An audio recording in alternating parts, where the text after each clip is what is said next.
Elena Hart didn't decide to leave her family in a single day. It wasn't a suitcase by the door or a dramatic note on the pillow. It was a slow erosion, 1,000 tiny choices, a meeting instead of a soccer game, a conference call instead of bedtime stories, a nanny instead of a mother. She told herself it was for them, the big house in the hills, the private schools, the trust funds. She was building an empire, and empires required sacrifice. She just didn't realize the sacrifice would be them. It started in 2014. Elena was a mid-level manager at a logistics firm, hungry, sharp, the kind of woman who checked emails at red lights. Her husband, Mark, was a teacher, soft-spoken, patient, the kind of man who remembered to buy oat milk because he knew she liked it in her coffee, even if she never thanked him. They had 2 kids. Leo was 7. Sophie was 5. They were noisy, messy, and needed things. Constant things. Snacks, hugs, help with shoelaces. Elena loved them. Of course she did. But she loved them like she loved a beautiful painting from a distance, where she couldn't see the cracks. The first real crack happened on a Tuesday. Sophie's dance recital, the one Sophie had been practicing for in the living room for weeks, spinning in her tutu until she fell over dizzy. "You'll be there, right, Mommy?" she asked every morning. "Front row," Elena promised. I wouldn't miss it. But at 4 p.m., the VP of Operations walked into Elena's office. "Crisis in the supply chain. We need all hands on deck. Late night." Elena didn't hesitate. She didn't bargain. She texted Mark, "Work emergency. Record it for me. Love you." She turned her phone over. She worked until midnight. She got a good job from the VP. She missed the recital. When she got home, the house was dark. She watched the video on Mark's phone while heating up leftover lasagna. Sophie looked small on the stage. She scanned the audience. Once. Twice. Her shoulders slumped. Elena felt a twinge of guilt, sharp and quick, like a paper cut. But she swallowed it with the lasagna. "Next time," she whispered. "I'll make it up next time." There were a lot of next times. Leo's baseball championship, missed. Client dinner. Mark's 40th birthday, missed. Tokyo conference. Christmas Eve, 2016. She was in the home office, door locked, shouting at a vendor in Germany while her family opened presents downstairs. She bought their forgiveness with things. Leo got the newest gaming console. Sophie got a pony. Mark got a Tesla. They smiled. They said thank you. But the smiles didn't reach their eyes. The gap between Elena and her family grew. It was invisible at first. Then it was a creek, then a river. Finally, an ocean. By 2018, Elena was the youngest senior vice president in the company's history. She made more money in a month than Mark made in 2 years. She felt powerful, invincible. She wore sharp suits and stilettos that clicked like weapons on the marble floors. She stopped asking about school.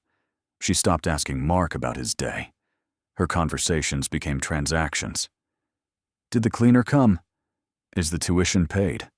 Why is the dishwasher loud? Mark stopped trying to bridge the gap. He became a roommate, a co-parent, a ghost in his own house.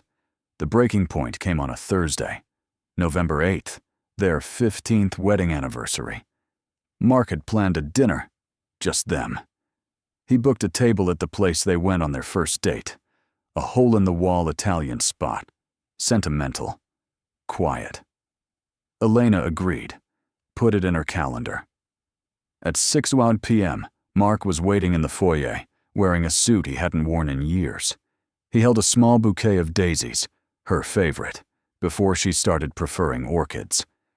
Elena walked down the stairs. She was on her phone.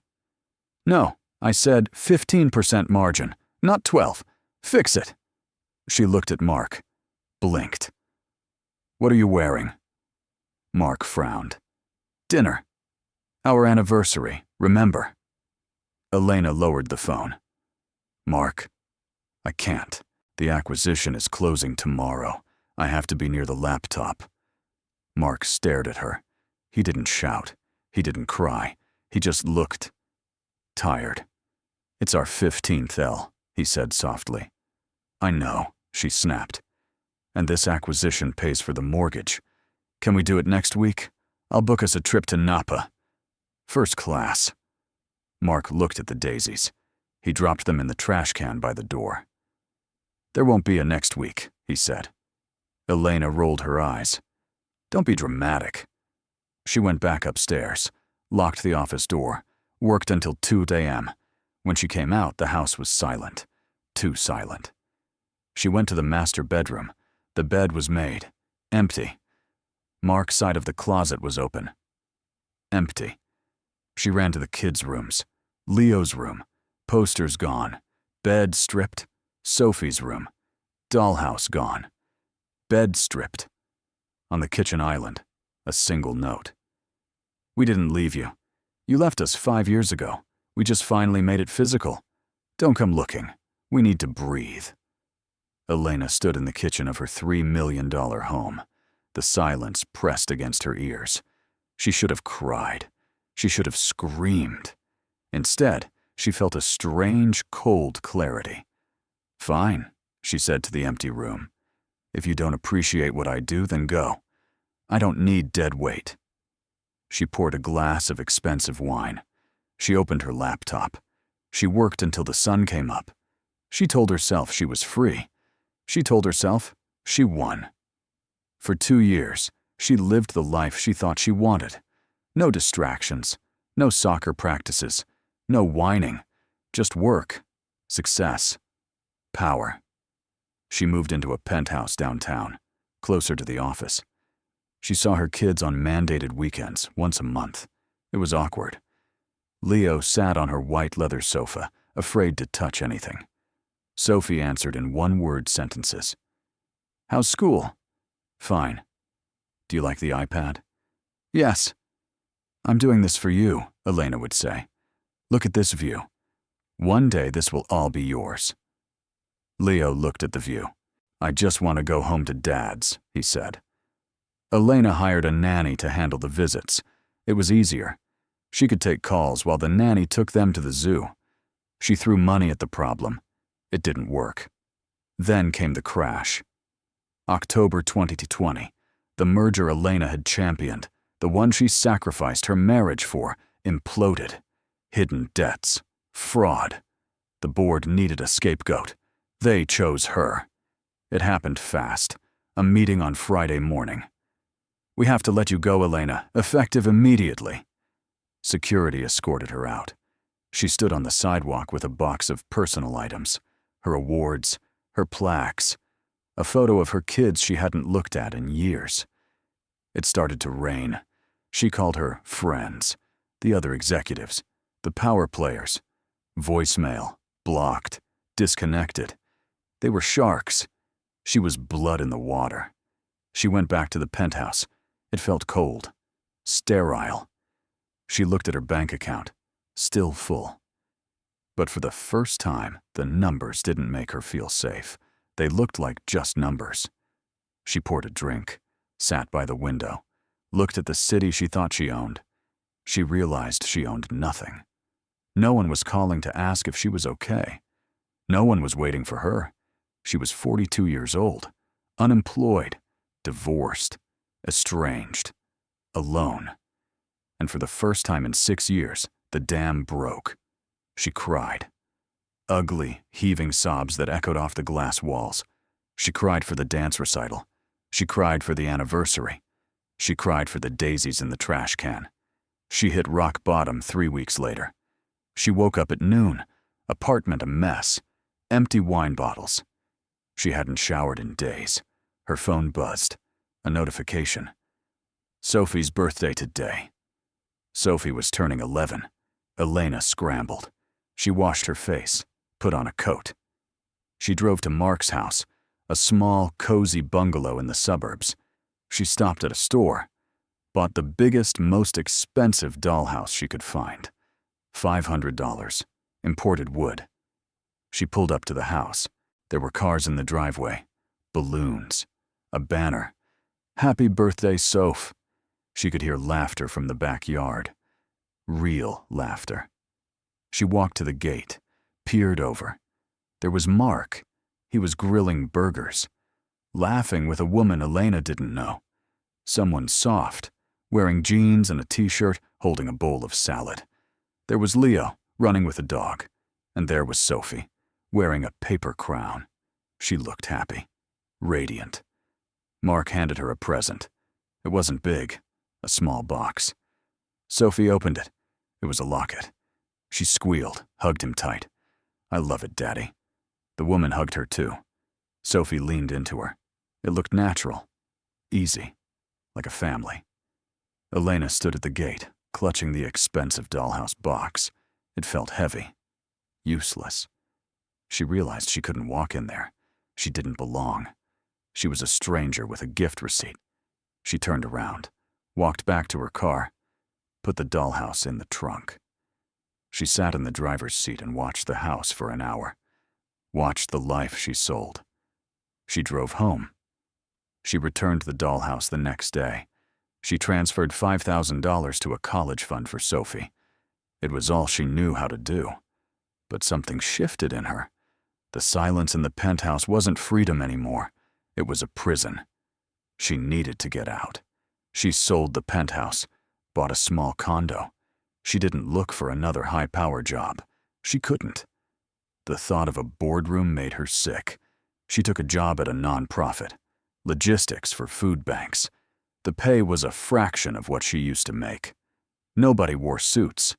They wore jeans. They worked hard because they cared, not because they wanted a bonus. She started writing letters. Not emails, real letters.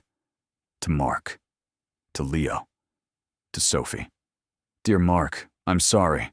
I know that word isn't enough. I know I broke things that can't be fixed with glue. But I'm learning. I'm trying to learn who I am without the title. She sent them. No reply. Dear Leo, I remember you used to love dinosaurs. I saw an exhibit today. I didn't go in. It felt wrong without you. I hope you're pitching well this season. No reply. Dear Sophie, happy belated birthday. I saw you from the gate. You looked beautiful. I didn't want to ruin your day. I love you. No reply. 6 months passed. Elena kept working. She cleaned warehouses. She drove trucks when drivers called in sick. She came home tired, her back aching, her nails broken. But she slept.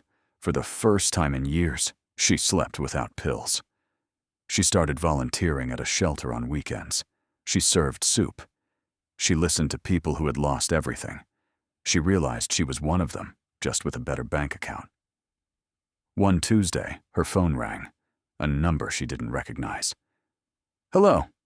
Mom? Elena froze. The voice was deeper than she remembered. Leo. Leo, is that you?